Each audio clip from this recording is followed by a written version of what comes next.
আহাদ, টেনেছিল state drive, 4টি run. আরে বল, দারুণ তরিকুল, অসাধারণ তরিকুল ব্যাটসম্যান হিসেবে গিফারি ভাই প্রথম বল টেনেছে স্টেট ড্রাইভ, দারুণ 6। গিফারি ভাই আবারও টেনেছে, এখানে আউট হয়ে যেতে পারে কিন্তু না, নোম্যান্স ল্যান্ড, কেউ না এখানে, পিছনে ছিল সবুজ ভাই।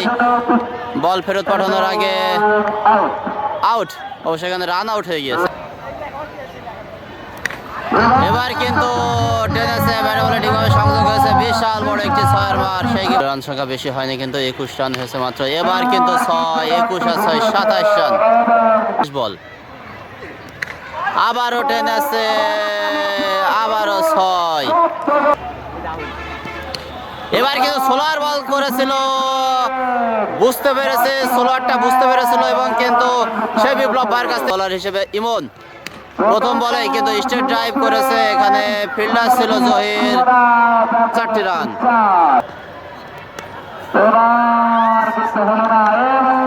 এরই মাধ্যমে চ্যাম্পিয়ন বাবু ভাই, চ্যাম্পিয়ন পাপ্পু ভাই।